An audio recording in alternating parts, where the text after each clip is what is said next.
People used to use walking simulator as an insult, but some of the most emotional, mind-bending stories in gaming aren't found in shooter or RPGs.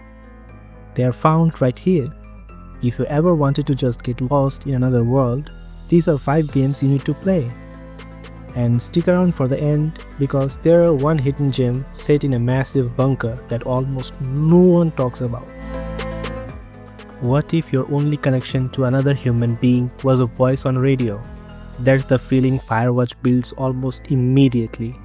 You play as Henry, a man who takes a fire lookout job in a Wyoming wilderness to escape his personal life.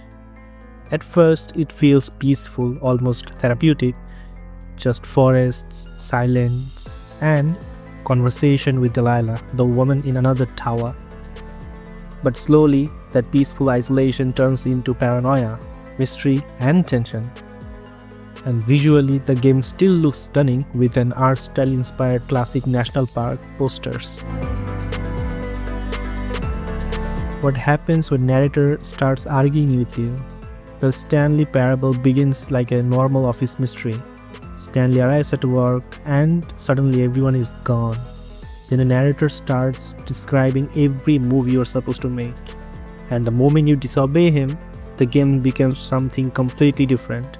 It turns into an hilarious, surprisingly clever battle between the player choice and game design itself. The more you rebel, the stranger it gets. Some games don't need jump scares to feel unsettling. The vanishing of Ethan Carter drops you into a valley so realistic, it almost feels real. Thanks to photogrammetry technology, you play as a detective searching for a missing boy. But the deeper you go, the stranger the world becomes. It's quiet, eerie, and full of moments you suddenly realize something important was in front of you the whole time. A lot of people joked that Stranding was just walking until they played it. Then they understood why that journey matters. You play as Sam Porter Bridges, crossing a broken America to reconnect isolated cities. Every mountain, river, and storm becomes part of the story. And somehow, simply carrying cargo across empty landscapes become incredibly satisfying. Combined with its music and atmosphere, it feels less like a normal game and more like a strange dream you don't forget. If one game proves how powerful storytelling can be without traditional gameplay, it's What Remains of Edith Finch. You return to your family's impossible house, opening sealed bedrooms and uncovering how each relative died. But every story changes the way the game plays. One moment you are reading memories, the next you are inside a completely different perspective. It's emotional, creative, and for many people, it's one of the strongest examples of storytelling in gaming.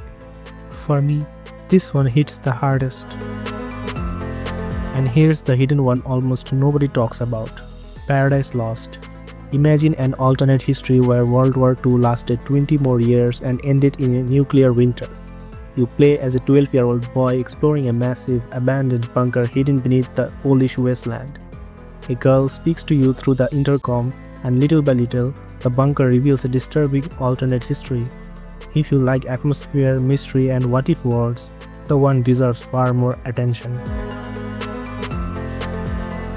Walking simulators aren't really about mechanics, they are about atmosphere, pacing, and the feeling they leave behind.